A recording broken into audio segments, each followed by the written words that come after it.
Ladies and gentlemen, boys and girls, welcome to the channel. It's your boy, World of Wrestling, here today to discuss about AEW Rampage, January 14th, 2022.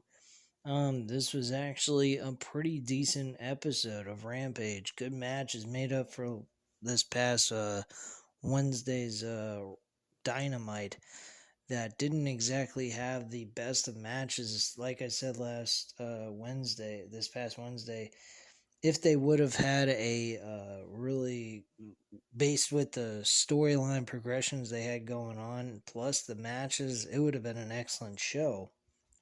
If you would have took the matches that happened on Rampage tonight and put it on the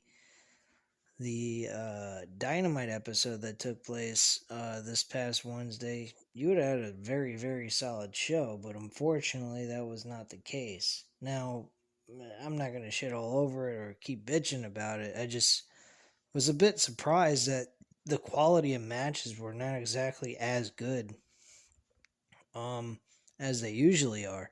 So it kind of threw me off a little bit. But the matches here were excellent. All four matches. The women's six-man tag team match I could have lived without. I didn't particularly care for that so much. But I did like the overall stuff that took place here. So it was very enjoyable. The first match that took place was Adam Cole versus Trent Peretta. Trent Peretta looked terrific in this match, and no, this had nothing to do with just Adam Cole carrying him through this match. He did an excellent job working with Adam Cole. He held his own in this match. He did a lot of great things in this that made him look good. Looks better than he did before the injury, which is kind of surprising. But yeah, he looked good in this match. I loved it. I thought it was excellent. There was a little blow at the end after the referee was being distracted, and he hit uh, the last shot, which they call the boom, and he got the 1, 2, 3 and ended the match. I found the match to be excellent. Great way to start the show. It could have even been the main event or even on a pay-per-view card, the way the quality of this match was. So congratulations to them and how they produced this match. The next thing on the card was Shawn Spears going up against Andrew Everett. Now, I know who Andrew Everett is. He was once with Impact Wrestling. He was actually their X Division champion at one point, and he worked with Cameron Grimes in Impact Wrestling at one point in their careers. So they were fighting over the Impact X Division championship. Now, with this, he looked like a jobber in this match. The way he was dressed in his attire, he looked ridiculous. He didn't even look like a possible future main card guy on Dynamite. He looked like he belonged on Dark, for God's sakes. And he looked like that in this match. He ended up losing the match to Shawn Spears. Shawn Spears delivered his finishing maneuver and got the 1, 2, 3. Very short, to the point type of matchup. Now, after the match was over, I was extremely impressed to Shawn Spears' promo. His promo was excellent. He talked about his match that's coming up on Dynamite against CM Punk.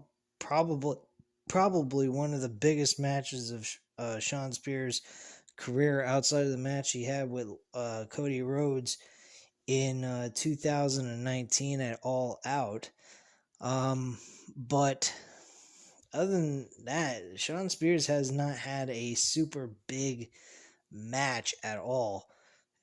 I mean, he's had some good mid card matches that were on pay per views at times, but never a big program between him and another person. This is actually a really good match for him to get himself over, despite the fact he's going to lose regardless. But just to see him in this kind of spot, which I think should be the main event, I predict that Shawn Spears needs to capitalize on this and make it a big moment for him in his career. Um, but yeah, he cuts a promo. He actually kind of cut a little bit into Wardlow. He said, "Well, you're not facing a guy who's spent 4 years wrestling and he's a one move type of guy."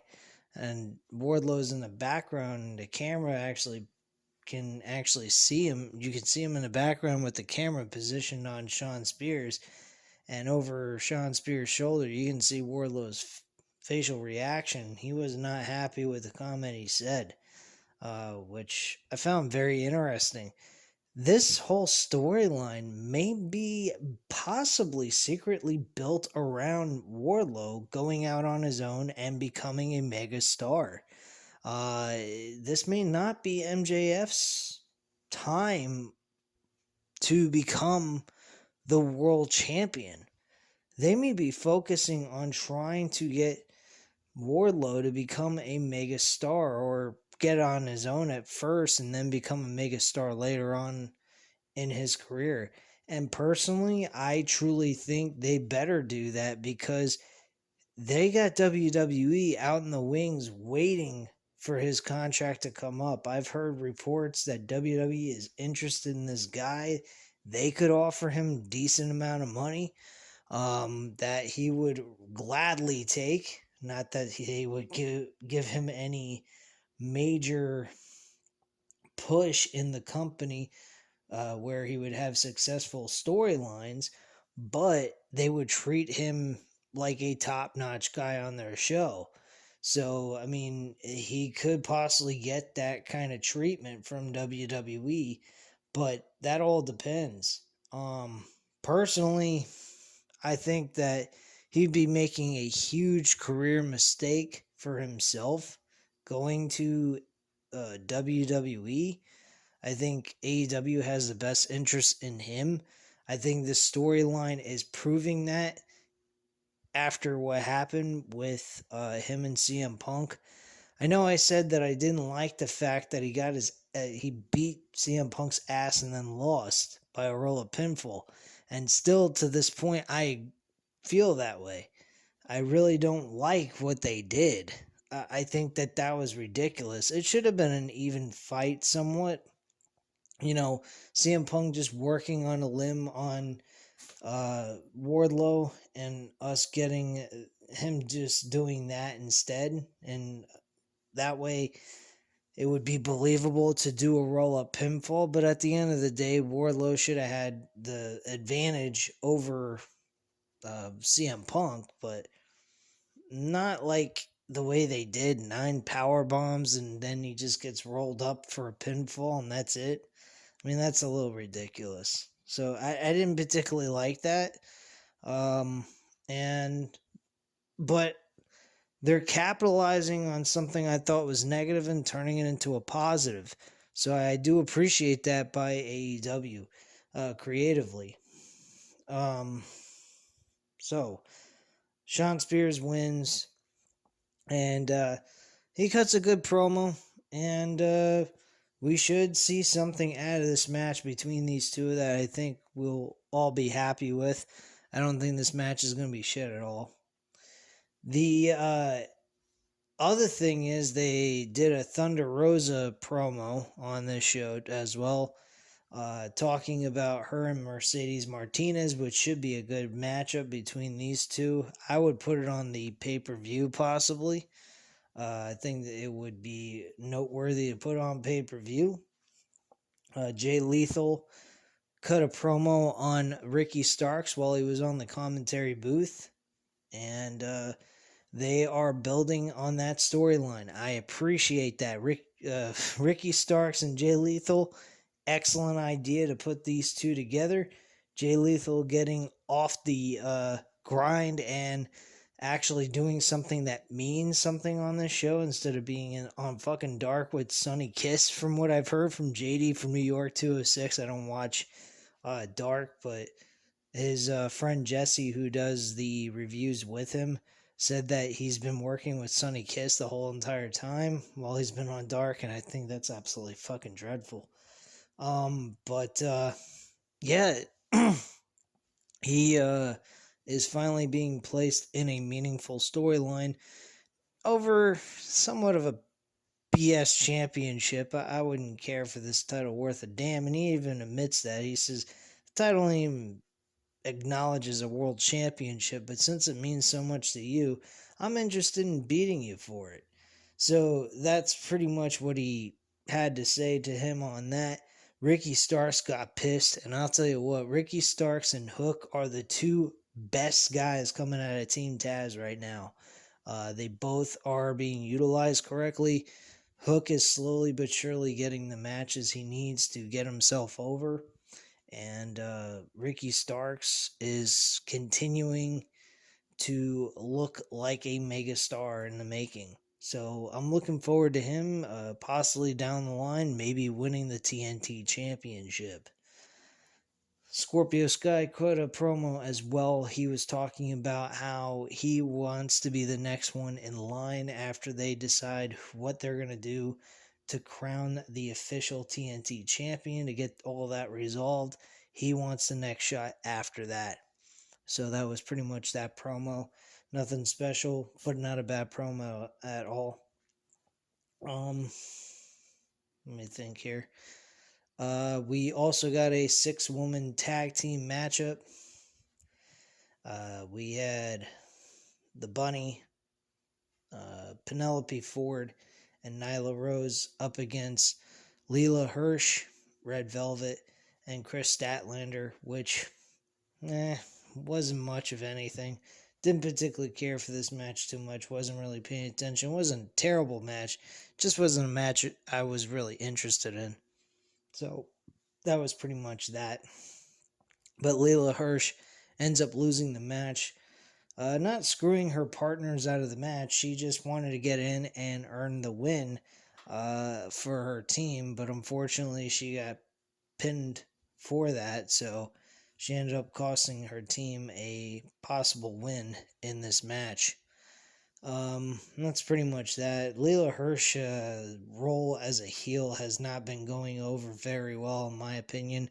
I don't particularly think that her role as heel has been exactly the best that she's done. She's better off being a face. I don't think being a heel is her thing. But it was an okay matchup. Nothing special. If you skip it, you're not missing much.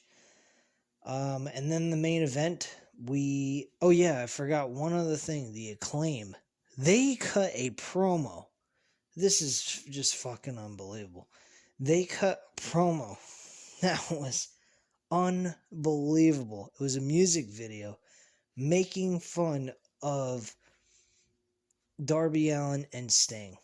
This was unfucking real. If you haven't seen it, catch it online somehow. You will laugh your ass off at the comments they had to say in this rap music video.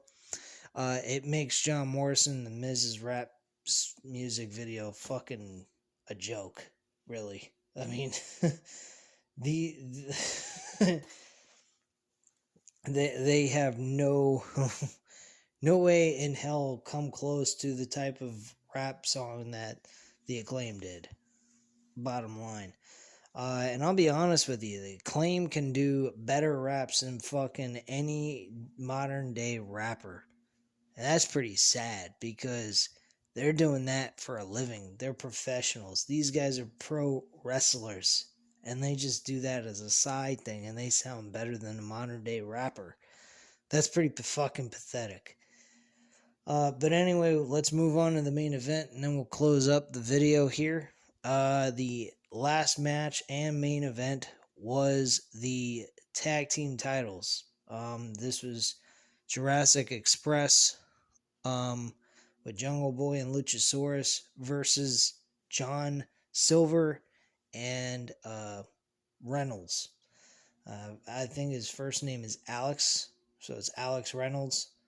Might be mispronouncing. I might be wrong about the first name, so if I am, I apologize. He's not utilized as often. John Silver's mostly the mouthpiece for Dark Order. In most cases, he cuts the funniest promos. He's very humorous, very entertaining. He is basically a WWE entertainer, but he's also at the same time a really good wrestler. And that showed in this matchup, as well as everyone else in this match did a good job. So I was really happy with how this match went out. Fortunately, the Dark Order did not win this match. The Jurassic Express retained their tag team titles in very good fashion.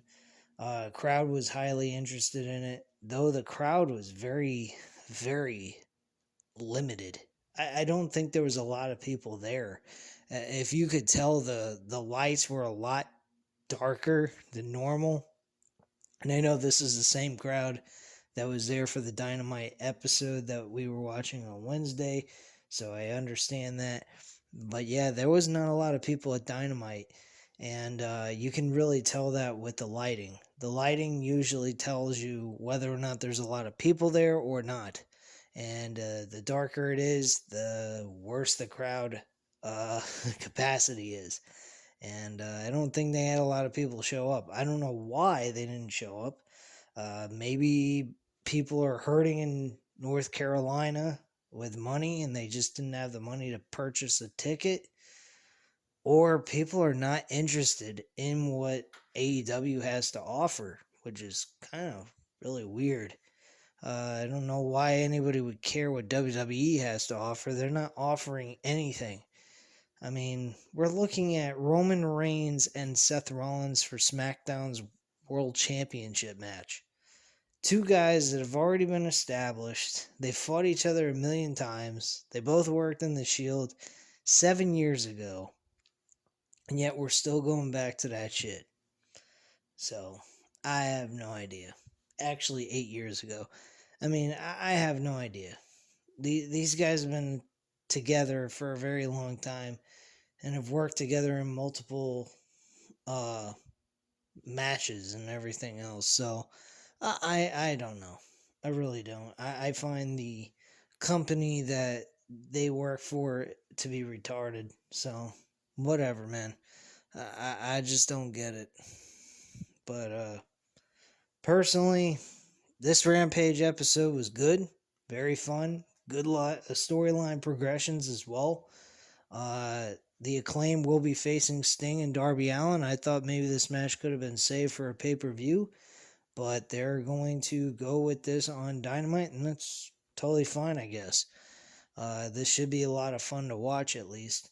I hope the Acclaim wins this match against Darby Allin and Sting. I hope Sting takes the pinfall. I don't want Darby Allin taking the pinfall because that would suck. But Sting taking the pinfall would be okay. He's, he's an old veteran, man. Him being, challenging for a world championship somewhere down the line ain't gonna happen in his future. I mean, the guy's old. You don't need another world title. But that's pretty much it, guys. That is your review. Decent show overall. Good matches. And a lot of entertaining stuff that took place on this show. So at this time, you know what to do. Hit the like button if you like this video. Hit the subscribe button if you're not already subscribed to the channel. And leave a comment down below. I'll definitely get back to you on that. And I thank you guys very much for watching. Have a great night, guys. Bye.